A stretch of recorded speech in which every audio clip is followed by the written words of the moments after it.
Catherine Price, How to Break Up with Your Phone, the 30-day plan to take back your life. When you're on the bus, waiting at the doctor's office, or simply walking down the street, do you often find yourself taking up your phone? This might seem innocuous enough, but the truth is, all that time spent staring at a screen is not healthy. It's not just that constantly using a smartphone will prevent you from being aware of what's happening around you. More seriously, these phones are addictive because they're designed to be that way. Using them for a little bit is fine, but letting your phone usage snowball can become problematic. Just take a look around you. On public transport, in restaurants, on street corners, whichever way you look today, you'll most likely see people, including children, glued to their phones. And the evidence is not just anecdotal. The data is clear. According to a 2016 Deloitte survey conducted in the United States, the average American checks his or her phone an average of 47 times each day. In the 18 to 24 age bracket, this number shoots up to a whopping 82 times a day. What that means in terms of time was clarified by research published in 2015 on hackernoon.com. Americans spend an average of 4 hours a day with their phones. That's 28 hours a week, basically the same as having a fairly busy part-time job. So how do you know if you're addicted? Thankfully, there's a straightforward test you can take. It's called the Smartphone Compulsion Test. It can be found online and was designed by the University of Connecticut's Dr. David Greenfield. Some of the key questions include, do you occasionally spend more time with your phone than intended? Do you scroll without any sense of direction? Do you find yourself communicating more with people via your phone rather than in real life? Do you keep your phone switched on in bed? Do you tend to stop what you're doing so you can respond to something on your phone? If you find yourself answering yes to questions like these, then chances are you've got an addictive relationship with your phone. But don't panic, you are not alone. Let's begin by looking at why checking your phone really is a form of addiction and what it means for you. The hormone dopamine can lead to addiction, and social media is designed to trigger dopamine release. If there's one type of scientific experiment ever present in the popular imagination, then it's the ones in which rats have their behavior manipulated in some way. Traditionally, the rats are given food or electric shocks to encourage or discourage certain behaviors and tendencies. Such experiments rely on the presence of a certain hormone in the brain called dopamine. And you guessed it, humans react to it too. But how does it work? Well, when dopamine is released, it attaches to pleasure receptors in the brain, and we experience pleasure. If a specific activity consistently causes dopamine to be released in the brain, we start to connect that activity with the dopamine release and will engage in it more often. This dopamine hit served a useful function when humans were hunter-gatherers. It motivated us to forage and hunt again and again. Eating was a reward that produced a fresh release of dopamine. The downside to dopamine, though, is clear. It can also generate undesirable addictions and cravings. Those who know the science can use dopamine for their own purposes. Just look how social media is designed. Take Ramsey Brown, the founder of the startup Dopamine Labs, which creates algorithms for social media apps. Each algorithm is designed to trigger a dopamine release in the brains of individual users. That way, they'll keep using their phones and continue interacting with the app in question for longer periods of time. For example, an algorithm stores likes or messages from others, but it doesn't release them to the user in real time. Instead, the algorithm takes note of the user's app interaction patterns and knows when the user is likely to shift to doing something else. At that precise moment, the app releases its stored likes and messages. This user feedback results in the release of dopamine in the user's brain. This in turn keeps them in the app environment, and the user becomes hooked. The human brain is easily distracted by nature, and phones encourage it. Distraction is commonly thought of as something negative, but in reality, distraction is an entirely natural phenomenon. In fact, distraction was key to survival in early human history. Back then, we had to be highly attuned to our surroundings. After all, a predator could be lurking in the undergrowth, so we needed to be ready to run. However, that's not the whole truth. Our inclination to being distracted also comes down to neurobiology. For starters, the act of concentrating is hard work for the brain. There are two reasons for this. First off, the brain has to decide what to focus on. It's a complex task performed by the prefrontal cortex, and the prefrontal cortex tends to get fatigued pretty quickly. You can think of it as a large muscle. If it has to make too many consecutive decisions, it becomes overwhelmed. Distraction soon sets in as we find ourselves unsure of what to concentrate on.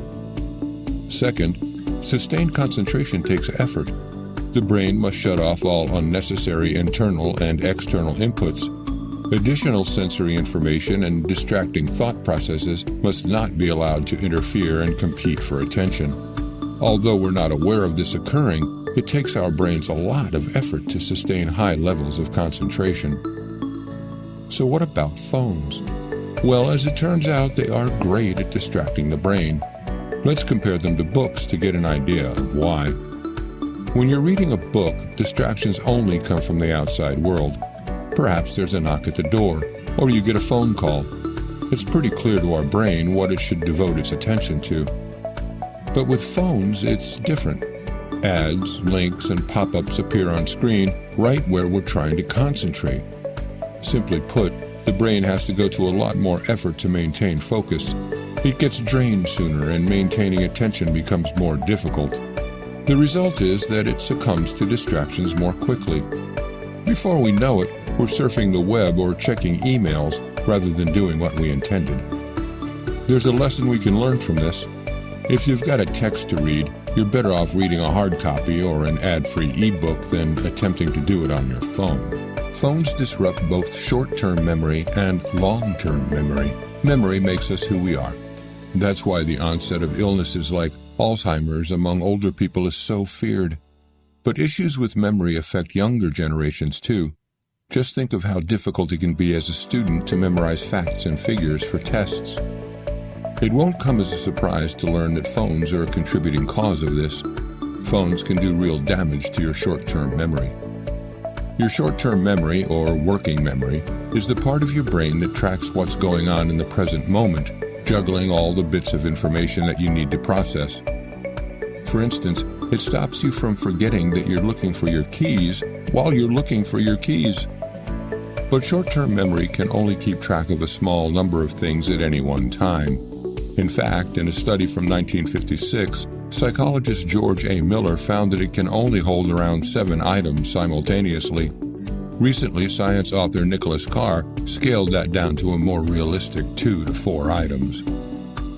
Phones can interfere with your short-term memory through constant distraction. Every time you glance at your phone, your short-term memory is prevented from retaining information about what's going on in the real world. After all, the working memory can only keep track of a few things simultaneously. Good luck remembering who you've just met at a dinner party if you're receiving a stream of notifications via social media. And it's not just your working memory that suffers. Phones also damage long-term memory. Your long-term memory's function is to retain information about what happened last week, last year, or a long time ago. But here's the rub. Data like that starts its journey in the short-term memory and is then stored in long-term memory.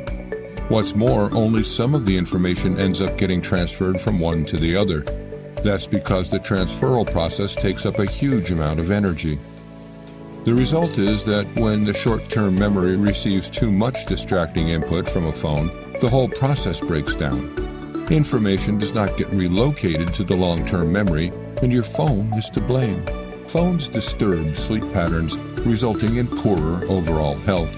Social media is one of the great innovations of the digital age. There are many practical benefits to its existence, but its effects on individuals' emotional states can be tremendous. It is not unusual to be flung between feeling happy, anxious, interested, disgusted, and lonely within just a few minutes on social media. Needless to say, all that turbulence wreaks havoc on rest and relaxation. Most notably, phones disturb your ability to fall asleep. This is due to the fact that phones are designed to be highly stimulating and to grab your attention. Trying to fall asleep with your phone nearby is much like trying to doze off on the living room sofa with the TV blaring or your friends having a heated political discussion. It's these conditions that you take to bed with you if that's where your phone is. Furthermore, the blue light given off by phone screens can also cause problems. This part of the color spectrum tricks your brain into thinking that it's still daytime. So if you're replying to a late-night text, you're going to find it harder to fall asleep. There's a science to sleep. When the brain no longer detects blue light, it starts producing the sleep regulatory hormone melatonin, and it's melatonin that gets your body ready for sleep. All this means that if you look at your phone too late in the evening, getting to sleep will become more difficult. But that's only the first step to poorer health. Sleep disruption, as caused by phones, can lead to chronic fatigue, and chronic fatigue in turn may result in more severe illnesses such as cardiovascular disease. According to a 2008 Harvard Medical School study, even low levels of sleep deprivation may adversely affect mood, decision-making, and learning ability. There's more. According to the same study, the onset of symptoms can arrive fast. Normally, you need 7 to 8 hours of sleep a night, but all it takes is a stretch of 10 days with 6 hours of sleep per night for the damage to be done. Your alertness will be as poor as if you'd gone 24 hours without any sleep at all. The lesson is clear. Not only do you not need your phone in bed, you should try to avoid it in the hours before going to bed as well. Breaking up with your phone requires strong motivation and an awareness of your phone behavior. Let's be clear. Deciding you want to spend a little less time with your phone is not about making a moral judgment. There's no need to fundamentally change your view on your phone. However, a trial run breakup is a good place to start. It will help you decide whether or not your phone habits are unhealthy and how you can improve your interactions with your phone. There's no need to panic. You can have a little break from your phone and you'll always be able to go back to your old habits if it's not for you. If you do decide to reduce your phone usage, you've got to be crystal clear with yourself as to why you're doing it. In other words, what is your motivation? It's not enough just having a hazy notion that less time spent on your phone would be good. You have to be prepared. After all, you wouldn't leave your partner for someone just because you have some ill-defined idea of a better relationship. No, you should be certain about what would be different in this new relationship. Find your motivation. Breaking up with your phone could, for instance, give you the opportunity to learn a new language or to spend quality time with loved ones. The other element to breaking up with your phone involves being aware of your own behavior. Try to work out exactly how much time you spend on your device every day. Don't worry, you don't have to carry around a stopwatch. Tracking apps like Moment or Off Time can record how often you look at your phone and the amount of time you spend on your phone each day. The process of working out your phone habits will mean that you'll be in a much better position to set a realistic target. If you know how long you're on your phone, then you know how much time you'll be able to save and what activities you could use that time for instead. Try deleting your social media apps, but remember that it doesn't mean you're renouncing social media. Without a doubt, some of the most addictive elements on your phone are social media apps. Much like junk food, it's hard to stop consuming social media once you've started. But deleting them really isn't that hard to do.